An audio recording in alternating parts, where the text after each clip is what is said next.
On a parlé de Anderlecht Standard, on le rappelle, 1-0, voilà, ça c'est fait. On va parler dans notre deuxième partie d'émission, donc des grandes nations en déclin. Et la première question que je veux vous poser, peut-être à toi Yves, qui a eu les stats, qui a eu les chiffres, est-ce qu'une nation dépend de son championnat? C'est une très bonne question. Très bonne question, ouais, je l'ai travaillé. Elle me plaît. Je me suis inspiré de tes analyses. Alors ce qui est très intéressant, c'est que, et c'est une question que je reporte directement au Ah chroniqueur. non, ça c'est de la triche. Si Non, je te donne une question, tu reportes. Non, c'est essentiel parce que quand tu réfléchis, en effet, tu as l'apport national et tu as l'apport international. Et une fédération se doit de, en effet, considérer les deux vecteurs nationaux, enfin le vecteur national et le vecteur international. Et les nations qui dominent à l'heure actuelle ont ces deux vecteurs-là. Les nations qui sont des poursuivants ont l'un ou l'autre. Et on peut se poser énormément de questions et je pense que ce sera le sujet de débat. Mais Driss, je vais me retourner vers vous qui avez l'habitude de voyager entre les différents Européens. Donc on a parlé voilà que une nation reflète généralement aussi son championnat. Mais pourquoi on voit vous êtes déjà pas d'accord avec ça? Non, parce que je dis tout simplement, la preuve, la Belgique, hein. Championnat belge, niveau très bas. Et quand tu vois l'équipe nationale, très très belle équipe qui est dans le top 5 classée au mondial. Donc voilà, ça veut tout dire, tu vois. Donc, Et là aussi, je voulais aussi revenir avec ça pour reprendre ce qu'avait dit Yves. Comment expliquer, par exemple, quand on a un championnat qui est sûrement un des plus durs, un des plus aussi médiatisés, l'Angleterre, mais après son équipe nationale, certes, a des grands joueurs, mais peine à arriver en phase finale de grands événements européens ou internationaux. regardez. Comment expliquer le fait où la Belgique, le championnat est mauvais, l'équipe nationale est plutôt bonne, et le championnat est très bon du côté de l'Angleterre, mais l'équipe nationale est un peu plus mauvaise. Tout simplement, déjà, au niveau, déjà, on va déjà parler du budget. Le Ok. budget au niveau en anglais, l'argent déjà. Déjà TV, marchandising, donc il y a déjà une structure, déjà, il y a une structure économique, structure financière, sportive. Et il faut dire maintenant que le football, c'est devenu du business. Et quand tu vois les joueurs qu'il y a en Angleterre, tu les vois pas en Belgique. On va être clair, au niveau même des entraîneurs. Donc voilà, après les joueurs qu'il y a, les joueurs anglais, quand tu es en équipe nationale, c'est des joueurs qui sont là, oui, ok, mais tu as d'autres stars étrangères qui sont en Angleterre. Donc tu vois la différence, elle est là aussi. Maintenant, le championnat anglais, oui, il est médiatisé, oui, il est reconnu, mais l'argent est derrière aussi. Ouais. Donc voilà. Saïd Adouche, une réaction. C'est très simple, il vient de dire que c'est économique, c'est vrai. On a connu l'Italie. L'Italie est la période Berlusconi, toute cette période-là où c'était très riche. Avec l'AC Milan. Mais l'Italie importait les meilleurs joueurs du monde. Mhm. C'était Platini, c'était Zico, c'était Careca, c'était Zidane, c'était Deschamps, c'était Blanc. les meilleurs. Ils ont fait de l'Italie, donc le calcio, l'une des meilleures compétitions du monde entier.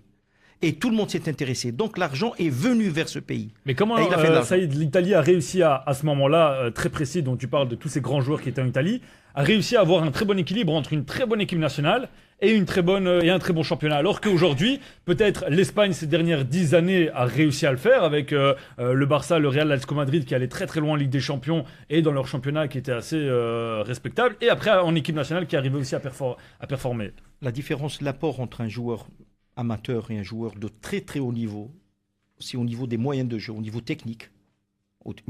Quand vous voyez par exemple un Neymar aujourd'hui, quand il prend le ballon, il dribble, il élimine pour aller marquer, pour apporter le but. Il y a des joueurs aujourd'hui, ils dribblent pour se débarrasser du joueur simplement, mais pas pour aller vers le but.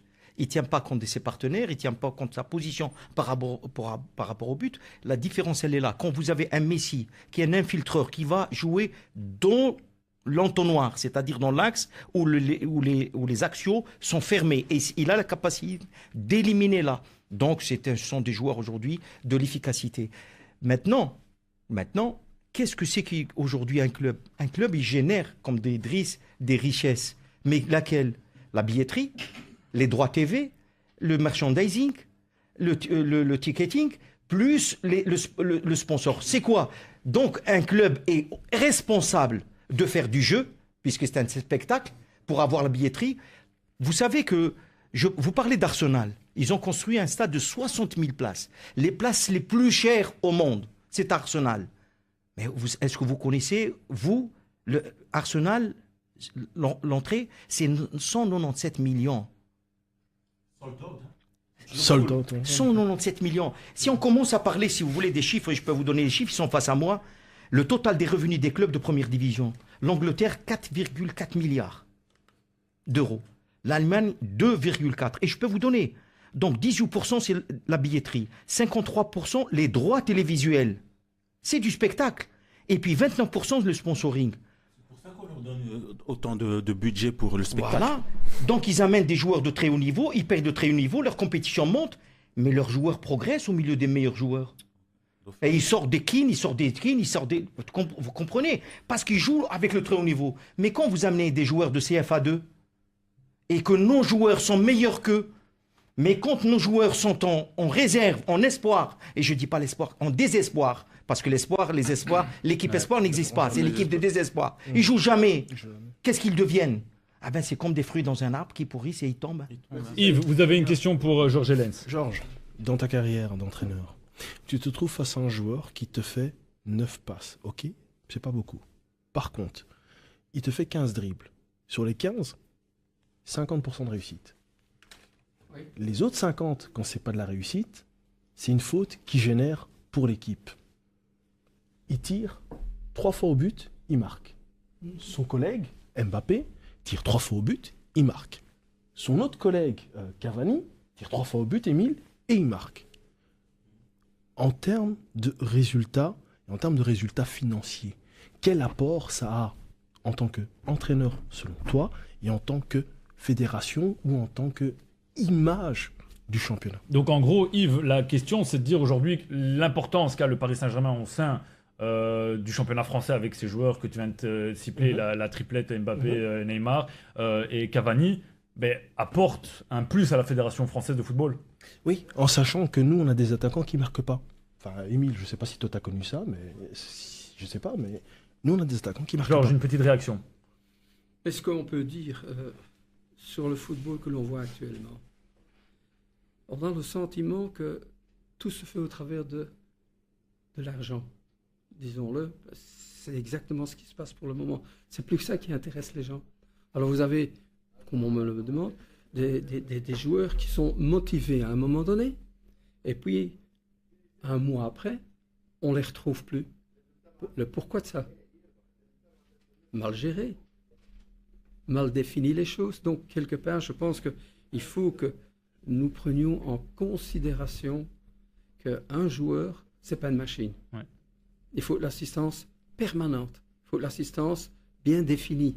Il faut pouvoir prendre quelqu'un par la main et lui dire, mon cher ami, tu as un bon contrat, mais ça ne me plaît pas, ton football. Donc, quelque part, ou bien ça Il faut change. arrêter d'idéaliser les joueurs de foot. Exactement. Exactement. Une garderie. Les amis, on va marquer une petite pause publicitaire. On va se retrouver tout de suite après avec la réaction de Driss Akouz, Emile Mpenza, Saïd, Georges Hellens et Yves qui sont autour de la table, je le rappelle. Donc des équipes nationales en déclin et Yves avait une question donc pour Georges Hellens dans la discussion.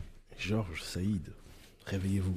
Les nations qui dominent, l'Angleterre, l'Allemagne et l'Espagne, ont, au dire, les meilleurs coachs du monde. Pour quelles raisons ces coachs se retrouvent-ils tous dans ces championnats? Il ne faut pas oublier qu'il y a d'abord les joueurs. Oui, puisqu'ils s'achètent tous les meilleurs joueurs en Angleterre. Donc les entraîneurs sont attirés par les joueurs dans un premier temps. Quand tu as des bonnes qualités sur le terrain, tu as aussi des bons résultats. Émile, vous avez fait un signe, l'argent. C'est encore une fois ça, le nerf de la guerre, c'est l'argent. Si tu as les meilleurs joueurs, il faut les payer. Donc l'entraîneur qui doit venir doit aussi avoir, pas le même salaire, mais au moins essayer d'avoir quelque chose qui peut aider le joueur à s'améliorer. Driss, pourquoi on ne retrouve pas les meilleurs entraîneurs sur le marché en train d'entraîner une équipe nationale, par exemple? Moi, ce que je revois avec la carrière que j'ai eue, moi je vois c'est des cycles. Il y a eu des cycles, il y a des périodes. Il y a eu l'Italie, il y a eu sa période. Il y a la France, elle a eu sa période, elle revient. L'Espagne a eu sa période. Donc maintenant c'est l'Angleterre. Mais il faut dire aussi, je reviens sur ce qu'avait dit M. Hellens, au niveau financier, on parle beaucoup d'argent. Mais le nerf du foot, à l'heure d'aujourd'hui, c'est malheureux à dire, ça devient un business. C'est plus une gestion sportive, c'est une gestion financière. Donc, c'est-à-dire les équipes qui n'arrivent pas à suivre et les nations qui n'arrivent pas à suivre financièrement auront du mal à faire la différence face aux grosses nations. Regarde en Angleterre, il y a des clubs qui sont cotés en bourse. Ouais. Alors, Ce sont des entreprises, la plupart. Mais ce n'est que ça, il faut avoir une bonne gestion. Il faut pas, au niveau analyse, il y a un tout. Il n'y a pas seulement que le foot ou un foot, transfert. Non, il y a un tout. Quand je vois maintenant, que nous tous, on regarde le foot maintenant à l'heure d'aujourd'hui, moi, je vois pas des gens comme M. Saïd Adouche ou bien comme Yves qui va me parler d'une analyse de match, les commentateurs. C'est « Ah oui, Neymar a été transféré de 200 mètres. » On va pas dire l'analyse, il a joué, il a fait autant de passes. Non, on parle que d'argent. On voit un match de foot, c'est argent, argent, argent. Il n'y a pas un travail Mais profond. parce qu'aujourd'hui, l'argent a pris une place telle tout à fait, énorme. tout à Mais fait. aussi, on va pas se mentir, Driss, à une époque, le Neymar était transféré pour une 30aine de millions. Je prends Zidane, c'était 75 au Real. Mais Les sommes aujourd'hui sont plus qu'astronomiques, donc c'est normal que ça fasse Quand je parler. dis ça, c'est une anecdote. C'est parce que moi, je pense aux jeunes. Les jeunes, on leur montre la tête, l'argent, l'argent. Mais avant tout ça, comme disait Saïd, il y a la formation technique, les jeunes. Et il a raison. Avant de croire, faire vendre du rêve aux gamins, oui, il a vendu. Et les parents, qu'est-ce qu'ils voient? Ils voient Neymar, ils voient l'argent. Ils disent, allez, on va le pousser, on va le pousser. Mais il y a autre chose que ça. Ça, il y a une réaction. Driss, le problème dans les nations aujourd'hui, il n'y a pas que l'argent, mais l'argent est primordial. Aide beaucoup, je vais dire. Je reviendrai sur les entraîneurs qui viennent. Mais l'effondrement des blocs, l'URSS, la Yougoslavie, la Tchécoslovaquie, c'était plusieurs nations réunies et qui travaillaient. Deuxième chose, ce bloc était en compétition par rapport à l'autre bloc. Et ils formaient à les universités, et ils étaient impliqués. Ils allaient jusqu'à avoir des nageuses avec des moustaches. Pour vous dire, parce que c'était donc le dopage. Alors, pour vous dire, c'est la compétition entre nations, entre deux blocs. Et donc, pour aller aux Jeux Olympiques et Coupe du Monde, c'était déjà la compétition. Mais ils étaient réunis, donc ils avaient réuni leurs forces. Les États mettaient le paquet de l'argent. Il y avait toujours l'argent. Puis après, il y a eu l'effondrement économique, comme l'Italie, comme la Grèce, comme le Portugal, ils ont perdu aussi cette force d'amener des joueurs. Mais troisième chose, c'est que tu as dit toi, cette vision prospective. Aujourd'hui, quand on fait le football évolue, il change. Donc il faudrait avoir des départements de recherche et de l'analyse, oui, Yves, pour voir le football et former des entraîneurs, des joueurs et du jeu de demain. Tout à fait. Dernière chose aujourd'hui, et c'est très très important, ce qu'on dit. Quand vous voulez faire vendre un film, vous amenez le meilleur réalisateur, les meilleurs acteurs et un AV. Celui qui a fait un AV. Est-ce qu'il marche ou il ne marche pas? Oui, parce que les gens vont pour le réalisateur. Vous avez pris Coppola et vous avez pris les meilleurs acteurs du monde. Mais les gens vont voir le film. Pour les acteurs et pour le truc, c'est comme ça. Les gens pensent au football la même chose. J'amène les meilleurs entraîneurs, les meilleurs joueurs et je vais aspirer les droits TV. C'est ce que fait la France. Mais aujourd'hui, ils sont plus loin. Ils vont vendre aux Chinois 1 milliard de Chinois, 750 millions d'Indiens, les Africains, et ils essayent d'aller le plus loin possible. Mais c'est le football aujourd'hui. Mais nous, vous vous rendez compte de quoi on parle quand on parle, par exemple, de la Jupiler League? Les droits, c'est 50 millions, division entre 16, alors que c'est 200 millions pour le Real et 200 millions pour le Barça. Mais ils n'ont pas la même dimension, ça J'ai y une est. bonne nouvelle pour vous. Ils n'ont pas la même dimension. Non, attends, On ne peut pas parler.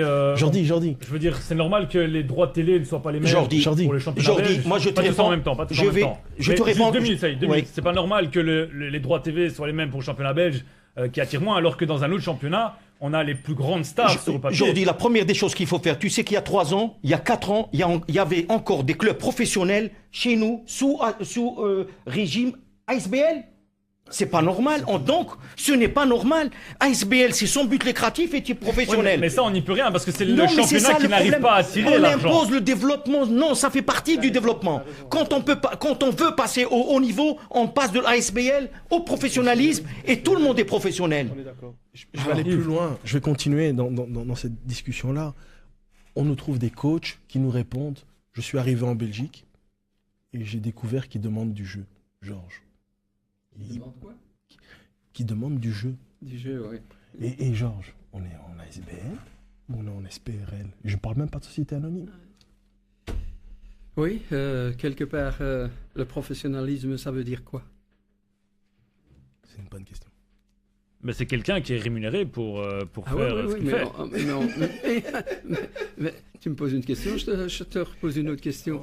Aujourd'hui, quelque part, j'ai le sentiment, et il le dit d'ailleurs très bien, on ne fait pas assez attention à l'extra-sportif. Les gens qui, dans les couloirs, sont là à attendre, à vous arnaquer.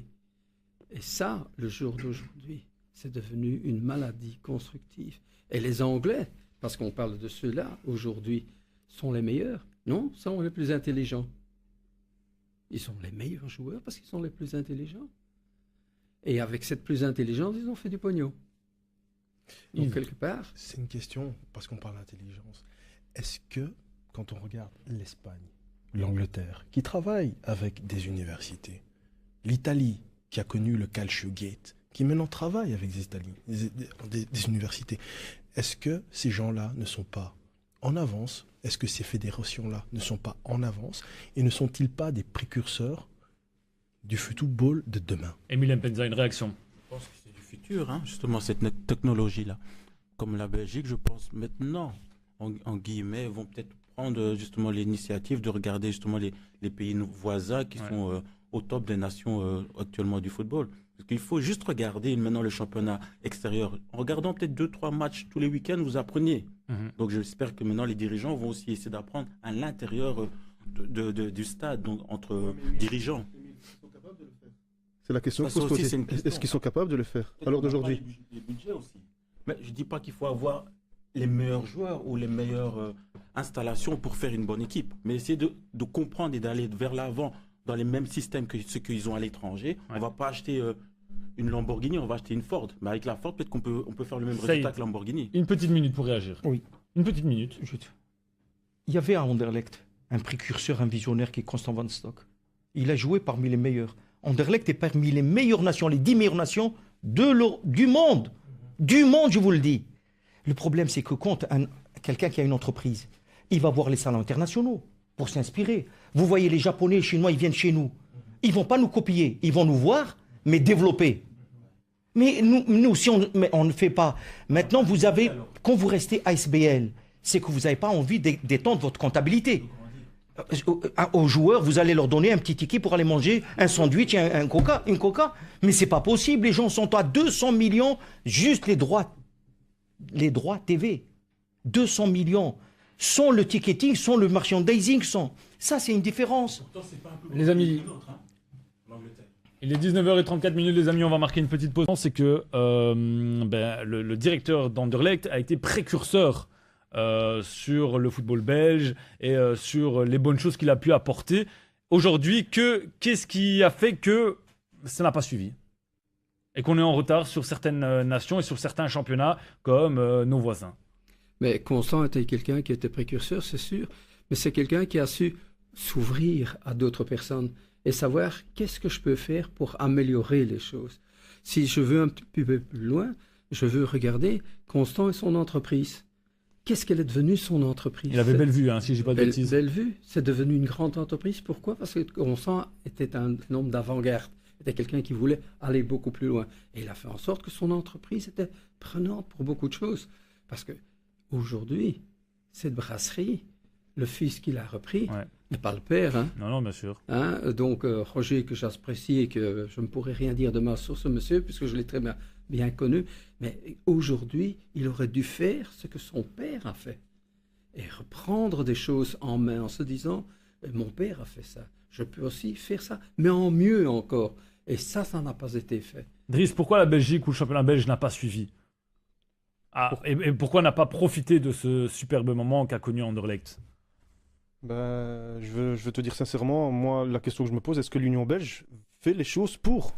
Est-ce que la fédération fait les choses pour aussi? Donc ça veut dire qu'Anderlecht a cette ambition, mais que l'Union belge de football freine un peu les mots. Je ne veux pas dire qu'ils freinent, mais je veux dire qu'ils doivent innover, ils doivent avancer. Tout vient à la base, c'est quoi? C'est la fédération belge aussi. Tout vient aussi d'eux, tu vois. Donc ça veut dire qu'il n'y a que Anderlecht qui innove, et après la fédération belge qui est en retard un peu. Après, il y a des gens qui sont mis en place, il y a des grands clubs, il y a le club de Bruges, tu as Genk, tu as la Gantoise, tu as un Standard, tu as Anderlecht. Mais à côté de ça, est-ce que tu as des gens à l'intérieur qui veulent grandir, voir ce qu'ils veulent, quels sont leurs objectifs? Est-ce qu'ils ont un plan de travail, est-ce qu'ils ont un plan de carrière au niveau sportif, économique, gestion? Est-ce qu'ils ont ça? Quand tu vois les clubs des autres pays, ils ont une structure, on le voit. Mais en Belgique, est-ce que tu le vois? Je ne le vois pas. Driss, est-ce qu'on pourrait dire que la Belgique est amateur par rapport à ces autres nations ou ces autres championnats? Ce serait méchant de dire ça. Non, je ne suis pas d'accord. Je ne suis pas d'accord. Yves a une question pour l'ensemble. Puisqu'on parle des nations qui déclinent, je vais prendre l'exemple qui est le plus proche pour nous, c'est la Hollande. Les Pays-Bas. Les Pays-Bas ont fait un audit qui est disponible sur Internet et que je vous invite à aller vérifier. C'est un travail de plus de 150 pages avec les plus grands coachs du monde, dont Arsène Wenger, et des agents de joueurs. Je ne vous parle pas des petits agents, je vous parle des grands hommes. Dans cet audit, vous vous rendez compte d'une chose. La première question que j'ai pour vous, c'est que la Hollande a connu 2 pics dans les années 90 et dans les années 2010. Et que, après ces pics, de manière générale, ils ont été compétitifs. Quelle est votre réaction par rapport à cela, en sachant qu'une fédération fait l'effort d'analyser le pourquoi et le comment de sa débâcle à l'heure actuelle? Et ça coûte, vous qui avez la parole peut-être. Non, je vais laisser la parole à une autre personne. Parler, donc je vais laisser parler d'autres Brice, personnes. Saïd. C'est très simple parce qu'ils ont compris que leur jeu aujourd'hui, c'est un jeu de passing. Ils sont les plus forts, ils sont les meilleurs en partant d'Ajax. Je vais corriger juste une petite chose. Allons plus loin, les années 70, c'est l'âge d'or du football hollandais. Il y avait 3 fois ballon d'or Cruyff dans cette période de 10 ans. Il y avait 13 joueurs nominés parmi les 20. 13. Parmi eux, Tahamata, Reizenbrink, Muren. Ils jouaient où, Georges? Dis-leur. Voilà. Pour vous dire, les nominés. Bah, oui. Deuxième chose, je vais vous dire maintenant de parler du Constant Constant. Quand il a fait son stade, vous savez que chaque nation qui voulait construire un stade, elle venait visiter chez M. Van Stock pour regarder ce que vous avez fait comme merveille. Donc le stade, on était avant les Anglais. Quand vous voyez les Anglais aujourd'hui, ils ont enlevé toutes les barrières de sécurité. Oui ou non? Oui. Vous pouvez passer enjambé et aller sur la pelouse. Hier à Amiens, il y a eu 26 morts parce qu'ils sont passés, il y avait une bannière qui a cassé, ils sont tombés, des morts. Donc les stades inadaptés au football d'aujourd'hui, puisqu'au football d'aujourd'hui, on descend comme ça, on court et on va et on tue. Le problème, c'est aussi la ville qui doit s'intégrer dans le développement des infrastructures du club. Tout à fait. Mais il n'y a pas, aujourd'hui, on n'a pas de ministère du sport en Belgique qui peut aider, qui peut orienter. On se sépare. On se sépare. La Belgique est un petit pays. Il y a la fédération flamande, la fédération wallonne. Bruxelles, elle est un peu perdue. La Germanique, je ne sais pas. Ben, bon, c'est bien, quand on divise comme ça, c'est que les équipes vont se déplacer à pied. Ils prennent le sac parce que la distance est de 10-15 km, pas plus. C'est ça qu'on a dit, Arabelle. Émile Mpenza. C'est ça qu'on a appelé Arabelle vivre ensemble. Voilà. Et c'est ce qui manque aujourd'hui à notre championnat belge. Est-ce que peut-être aussi l'exportation des joueurs peut tuer notre championnat? Je suis entièrement d'accord avec toi, Jordi. Tu vas me voler ma question, je le Non, je vais la pimper. Et je vais aller plus loin. Vraiment, ça enrichit, c'est bien le débat. Je vais aller plus loin dans le sens où, en effet, dans cette question-là, la Hollande est passée de pays importateur à pays exportateur. Qu'en est-il de la Belgique? Georges, Émile, qu'en est-il? Driss. C'est la même chose en Belgique. Hein. Quand tu regardes dans l'équipe nationale, est-ce que tu peux me citer un joueur belge qui est en équipe nationale qui fait partie de l'effectif du championnat belge? Non, il n'y a pas. Voilà. Il y a de Donker. Mais il n'est pas titulaire. Oui, mais le problème de la Hollande, pique en 70. Dans les années 70, ils étaient 13 joueurs et Cruyff a été 3 fois. Reizenbrink, même chose. Je vais vous dire une chose. Aujourd'hui, vous savez combien? Il y a 3 joueurs qui sont nominés. Robben, Van Vieux. Persie Vieux. et celui qui a Schneider. Schneider. C'est un Schneider vieux aussi. C'est 33 ans. Schneider et Van Persie, ils sont en 2016, ils sont en Turquie. Mhm. Donc ils ne sont même pas dans tes clubs. Et aujourd'hui, ce que vous devez comprendre la Hollande, c'est quand elle n'exporte pas vers les plus grandes équipes, vers Stoke, vers Swansea, vers Aston Villa, et plus aujourd'hui vers le haut niveau. C'est vrai, c'est vrai. C'est-à-dire même la qualité de ces joueurs aujourd'hui, c'est pas le top. Et Nous avons la chance que nos joueurs jouent. Par exemple, Chelsea, ils te disent c'est l'Arsenal, c'est l'Arsenal belge qui joue en attaque. Mais ils ont fait une erreur Ouais. avec Memphis. Oui. Il a essayé à Manchester United, mais t'as vu, il a... Aujourd'hui à Lyon. Donc on ne peut pas dire aujourd'hui, la fédération belge par exemple, où j'étais fier et je défends, si je suis face à vous, c'est la fédération belge qui m'a formé. Hein. Ça, je ne dois jamais oublier ça. Hein.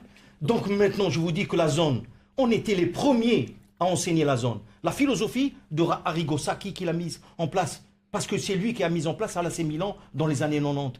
On était les premiers. Après, on était, aujourd'hui, la Belgique, vous savez, le directeur technique du Canada, c'est un Belge. Celui de l'Indonésie, c'est un Belge. Celui de l'Australie, c'est un Belge. Celui de l'Arabie Saoudite, c'est un Belge. Alors? Moi, j'étais directeur technique en Algérie. Et tu penses Comme que- tu dis tout à l'heure, je t'ai dit oui, tu dis moi. Ben moi je dis aussi moi. J'étais directeur technique en Algérie, j'étais directeur technique à l'Étoile du Sahel, le plus grand club d'Afrique. Donc on vient belge et ils ont fait appel à nous parce qu'il y a la réussite des Eden, des joueurs comme Vertonghen, comme Vermaelen, comme. Oui, mais ces joueurs-là n'ont pas été dans le championnat belge. Ils doivent comprendre ça aussi, les entraîneurs. Je vais essayer. Que penses-tu de Cara, Émile? Ah ben t'en rompu, vas-y. Ça va. Ah ben, moi je vais te dire, ce type, si on l'entraîne, si on le bonifie, si on le met autour de lui, c'est le futur Vincent Kompany. Il est calme, techniquement il est bon, il sort en deuxième ligne, et il est très bon sur les tacles et sur l'aérien. Les secs, hein. Oui, sur l'aérien. Qui s'en occupe pour le transformer en Vincent Kompany? Personne. L'autre il te dit, il y a en Belgique on m'a demandé le jeu. Pourquoi qu'est-ce qu'on joue? On joue aux cartes ou quoi? J'ai une question, Saïd. On fait pas de la bicyclette, on joue au jeu. C'est normal pour bonifier nos joueurs. Saïd, désolé. Et ça fait partie de cette analyse hollandaise qui rentre dans cette réflexion-là. Georges, c'est aussi important. Ils ont fait une étude sur les jeunes et sur la formation des jeunes. Et ils se rendent compte, que les entraîneurs, à 40%, préfèrent analyser des matchs de mini-foot. À 20%, j'ai bien dit des matchs de mini-foot, hein, je te parle de coach de grand foot. À 20%, améliorer leur entraînement. À 17%, se focaliser sur l'entraînement des gardiens. Et à moins de 5%, faire de l'analyse de match. Quand j'entends des coachs me dire qu'ils ont regardé ce week-end 10 à 12 matchs, ou d'autres qui vous disent j'ai fait le coupage moi-même en tant que T1 tout seul, je vous pose une question. Qu'est-ce que l'on apporte aux jeunes joueurs de demain? Parce que la Hollande s'est posé la question pour des U11. Et nous, on entend des coachs de D1 faire les choses eux-mêmes. C'est une question ouverte. Georges Hellens. Mais moi, je reste encore toujours persuadé dans ce sens-là, c'est que nous devons mettre au pied et en route à défendre tout ce qui est jeune. Et la construction, elle se fait là. Si on comprend aujourd'hui que notre avenir, à nous, aujourd'hui, Belges, se trouve chez nos enfants, elle doit être là. Alors que quand je vois un club porteur comme Anderlecht, ou comme le Standard, ou comme Bruges, et encore Bruges, il y a plus de 60% de Belges. Mais le Standard, qu'est-ce qu'il y a encore comme Belge? Anderlecht, qu'est-ce qu'il y a encore comme Belge en premier? Moi, je suis malade quand je vois ça. Je me dis quelque part, que font les parents de nos joueurs? Qu'est-ce qu'ils disent? Ah oui, mais on peut aller en Hollande. Ouais. Ah, on peut aller là. On va ailleurs. Et c'est ce qui va se passer, hein, parce que ça nous pend au nez, hein, ça. Ce qui nous pend au nez, c'est la réalité que les jeunes d'aujourd'hui ne sont plus pris en considération comme ils doivent l'être. Et c'est là notre souci. Quand on est parent, quel est notre souci en tant que parent? Que nos jeunes Évolue. évoluent. Alors moi, je voudrais que notre football réévolue comme il a fait pendant des années, des années, des années. Et c'est là que je dis que Constant avait fait beaucoup de bon boulot. Zakouz, et après Emile Mpeza. Non, moi je dis tout simplement, je veux dire au club, maintenant je lance un message, dire maintenant investissez sur les jeunes, investissez sur les centres de formation. Je crois que c'est très très important lors d'aujourd'hui. Quand je vois la France, où ce que je vais côtoyer, je regarde souvent, ils n'ont pas peur de faire des contrats stagiaires pro. Ils en ont des contrats, et ils en ont, et ils tiennent leurs joueurs, et ils les forment, et ils les forment. Et croyez-moi qu'ils les forment très très bien. Et ça en Belgique, on doit le faire. Il ne faut pas avoir peur. Je lance le message, je leur dis, les clubs, n'ayez pas peur d'investir sur les formations des jeunes. C'est très très important. Georges Hellens. Driss, sache bien, j'ai eu l'occasion et la chance de pouvoir entraîner pendant 5 ans le LOSC. Eh bien, en tant que responsable de professionnel, j'étais là à 7 heures du matin pour aller réveiller les jeunes, pour travailler à partir de 8 heures, le faire comprendre que le football, c'est pas simplement de l'argent qui va rentrer. Et là, aujourd'hui, je dis que les Français sont plus loin que nous. Oui. Donc, je pense qu'il devient plus que temps de réagir. Nous avons des enfants qui ont de la qualité. Alors, mettons-les Faut l'exploiter en fait. exactement. Ils n'ont Et pas, le Emile matériel. Ils n'ont pas le matériel à l'heure d'aujourd'hui. Ils n'ont pas le C'est matériel. comme Emile on Mpeza, la avait dernière dit- réaction. Comme on avait dit qu'on avait les moins de 21 qui étaient des talentueux. Ouais. Regarde en France, il faut, comme Paris Saint-Germain, ils ont les moyens d'investir énormément. Kipembe, ils l'ont fait sortir de l'école des jeunes. En Manchester United, Rashford. Ouais. Donc tu vois, même les clubs qui ont beaucoup de potentiel d'argent, ils donnent quand même au moins une fois ou deux fois la chance aux jeunes. chance aux Et puis jeunes. une fois quand ils prennent cette possibilité d'être dans l'effectif, ils les font jouer. Donc ça prouve qu'Anderlecht, je ne comprends pas, avec tous ces bons joueurs jeunes, ils n'ont même pas donné Une fois cela Une chance. fois. Dernière ligne droite, je vais juste, pour vous, Yves, quels sont les moyens qu'il faut mettre en place en 2 mots pour pouvoir que notre championnat belge soit au niveau de notre équipe nationale? La Hollande nous montre que en U19, ils ont à peu près dans leur championnat moins de 12 entraîneurs qui ont joué en première division et qui passent T1. Et que en U16, ils en ont que 3. Ça veut tout dire. Mpenza, quel est pour vous, que doit mettre en place en tout cas l'équipe nationale ou peut-être la fédération, comme l'a très bien dit Driss, pour que ce championnat belge soit à la hauteur de nos voisins? Travailler tous ensemble, que ce soit du football jusqu'à la fédération. Driss Akouz. Il y a un ensemble de tout. De toute façon, je crois qu'il doit y avoir un tour de table. Donc, dans les grandes instances de la fédération du football, même avec les présidents, je pense qu'ils doivent tous discuter et voir pour grandir tous ensemble, parce que c'est dans l'intérêt de tout le monde, hein, du championnat belge. Hein. Il n'y a pas seulement Anderlecht qui doit tirer pour lui Bien tout sûr. seul. Je crois que c'est le championnat complet. Les grandes têtes du football doivent se réunir ensemble et voir ce qu'ils peuvent faire. Georges Lens, rapidement. Mais si on ne fait pas attention, on va mourir. Ouais. C'est aussi simple que ça. Hein. Le foot, ça va très vite. Hein. Ouais. Et, le Et jour pour l'instant, la Belgique ne suit pas. Enfin, en tout cas, le championnat belge. Non. Non. Saïd Dadouche, une dernière réaction concernant le sujet? Parce qu'aujourd'hui, on joue contre des équipes qu'aujourd'hui qui calculent que le point. Ils essaient pas de jouer. Ils arrêtent les séquences de jeu. Et c'est pour ça qu'on a dit le jeu merguez. Ouais. Ils arrêtent, donc automatiquement, on peut pas. C'est ensemble aujourd'hui. Mais il faut qu'aujourd'hui, on pratique le jeu qui se fait ailleurs parce que Bruges et Anderlecht sont en train de payer ce jeu contre eux. Et c'est comme ça qu'Anderlecht n'arrive pas, elle déjoue et elle n'arrive pas à progresser face à des équipes ou des entraîneurs calculent des points. Et chez le jeu lent, Anderlecht, elle progresse dans le jeu de tête, mais au jeu au sol, elle progresse pas. Les amis, on va à présent tout simplement faire notre tirage au sort.